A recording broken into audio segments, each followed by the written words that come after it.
Alors, vous savez que je suis incapable de faire aucune prédication. Je ne sais pas faire. Mais je vais vous donner des conseils. Bon, en réalité, donc, c'est Olivier Boer.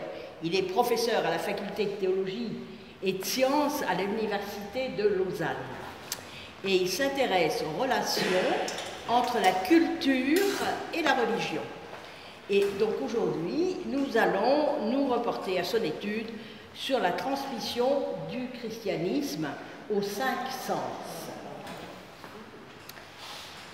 Ne doit-on prêcher que pour les oreilles, se demande-t-il.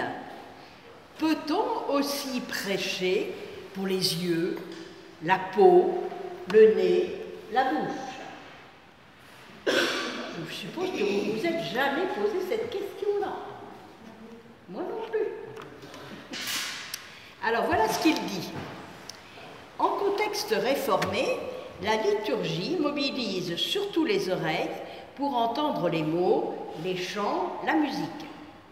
La prédication sollicite aussi les yeux, ne serait-ce que pour voir le prédicateur. Donc, la théologie protestante accorde sa confiance à l'ouïe. Luther l'a écrit, « Dieu n'a plus besoin des pieds et des mains, ni d'aucun autre membre. Il ne requiert que les oreilles. Car si vous demandez à un chrétien quelle œuvre l'a rendu digne du nom de chrétien, il ne pourra donner absolument aucune autre réponse que de dire que c'est l'écoute de la parole de Dieu, c'est-à-dire la foi. C'est pourquoi les oreilles sont les seuls organes du chrétien. » Voilà ce que disait Luther. À cette survalorisation de l'ouïe correspond la dévalorisation de la vue, justifiée par ce commandement « Tu ne te feras pas d'idole, ni rien qui ait la forme de ce qui se trouve au ciel, là-haut, ou sur terre, ici-bas, et dans les eaux, sous la terre. » On trouve dans Exode 24. L'ouïe ne représente ni le sens fondamental de l'être humain, ni le sens le plus performant. Le sens de la vue est plus complexe que de tous les sens humains. Au travers des yeux, le système nerveux reçoit plus d'informations et à une plus grande vitesse que de tous les autres sens. On estime que 80 à 85% des informations arrivent par les yeux, 10 à 15% seulement par les oreilles et 5% pour les autres sens. L'oreille n'est efficace que dans un rayon maximum de 6 mètres. En revanche, l'œil peut, sans aide extérieure, enregistrer une extraordinaire quantité d'informations dans un rayon de 100 mètres. Il demeure encore un moyen de communication efficace à 1,5 km. On voit quand on est dans les paysages dégagés, on voit très très loin. Hein? Alors, l'homme est un être multisensoriel et il utilise ses sens pour découvrir et comprendre le monde qui l'entoure. D'où vient alors le privilège de l'ouïe? On ne doit pas chercher la réponse du côté du récepteur, mais de l'émetteur. Ce n'est pas l'oreille que la théologie protestante favorise, mais la bouche, la parole et sa force de persuasion. La parole n'empêche pas les autres sens de fonctionner. La réforme a été marquée par la prédication de nouvelles doctrines, mais elle a probablement été marquée tout autant par des changements visuels par exemple, comme la construction des temples sur des nouveaux modèles, des changements olfactifs. On a refusé d'utiliser l'encens et les cierges. On a aussi les changements tactiles, parce qu'on ne touche plus les statues, on ne baisse pas les pieds des statues. Et même des changements gustatifs, parce que le pain frais a remplacé l'hostie, qui est plutôt fade. Même en écoutant attentivement une prédication, on ne peut inhiber ses sens pendant la durée du sermon. Le prédicateur pourrait délibérément prêcher pour les yeux, le nez, le palais ou la bouche, ou la peau, et s'adresser aux oreilles n'a rien de naturel. Lorsque nous pensons à une personne qui est sourde et aveugle, nous imaginons quelqu'un qui est obligé de vivre dans un état de privation même permanente, de souffrance et de solitude continue. Mais qui nous dit que nous ne sommes pas soumis à semblables privations? Nous qui n'avons pas conscience des nuances subtiles, des vibrations que l'aveugle peut ressentir à l'écoute d'une symphonie de Mozart. Le monde peut être perçu par d'autres sens que la vue et l'ouïe.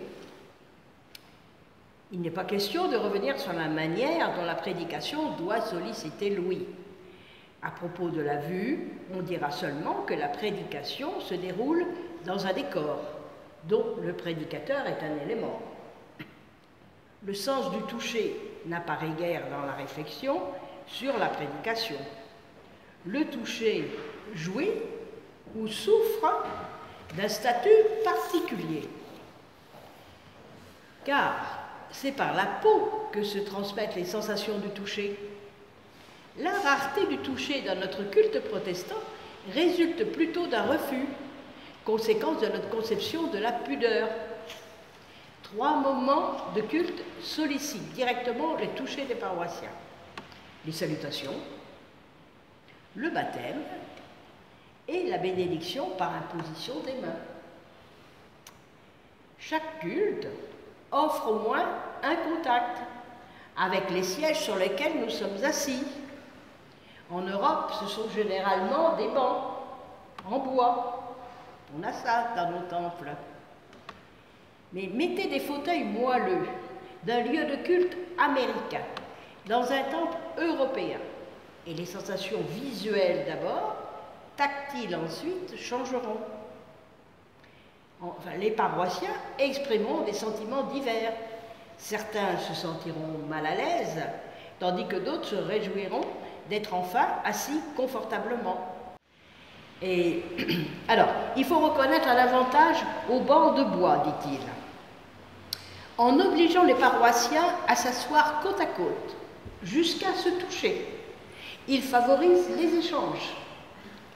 Nous savons tous que cette proximité n'est pas naturelle.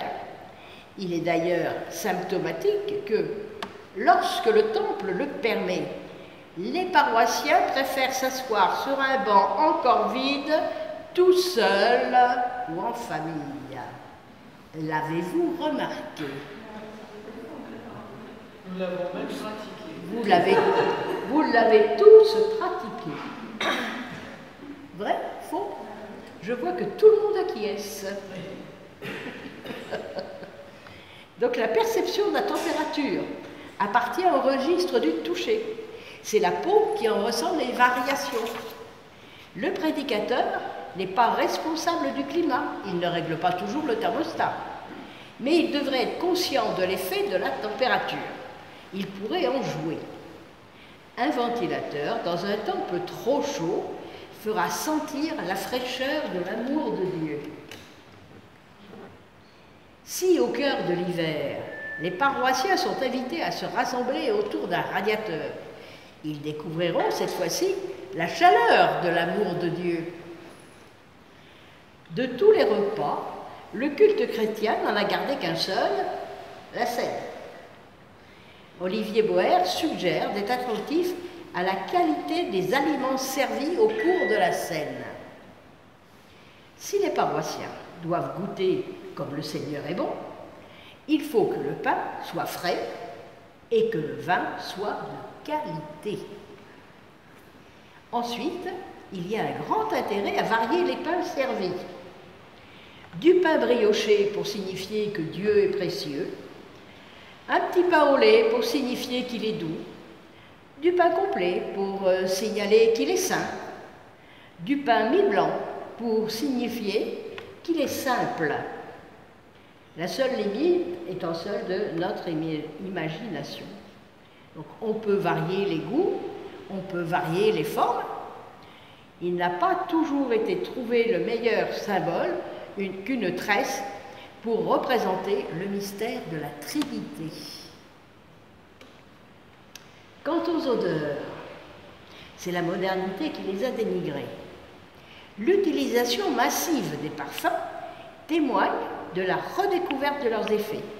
Ils ravivent la mémoire, agissent sur le comportement des personnes et stimulent l'imagination. Encore faudrait-il mesurer l'effet de la diffusion d'une bonne odeur. Et puis, laquelle choisir? Quelle bonne odeur! Nous n'avons pas tous les mêmes goûts. Le prédicateur devrait connaître les goûts et les odeurs qu'évoquent les textes bibliques sur lesquels il prêche.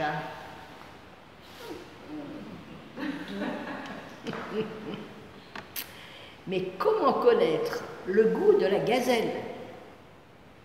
Dans Deutéronome 12, 15, les herbes amères, à 2 Rois 4, l'odeur du storax, de l'onyx, du galbanum, de la myrrhe et du nard. Selon la phrase de Paul, Dieu nous utilise comme la bonne odeur du Christ pour ceux qui se sauvent et pour ceux qui se perdent. Le prédicateur pourrait faire découvrir des nourritures et des parfums bibliques, exactement comme il raconte un épisode biblique. Reste à savoir donc quelle odeur utiliser. C'est vraiment assez délicat comme sujet. Donc la perception des odeurs est tellement personnelle que le prédicateur ne devrait pas imposer aux paroissiens le parfum qu'il attribue à Dieu. Malheureusement, il n'existe pas encore de commentaires odoriférants qui permettraient d'éviter donc les contresens. Et pourquoi Jésus dispense-t-il souvent son enseignement au cours d'un repas? Parce qu'il sait que c'est à table que les oreilles s'ouvrent, que la vérité fasse mal. La révélation, par exemple, de la trahison de Judas, ou qu'elle fasse du bien, comme l'annonce de la prochaine grossesse de Sarah. C'est à table que la vérité se dit. Voilà ce que pense donc Olivier Boer, qui est un homme dont je lis souvent les textes.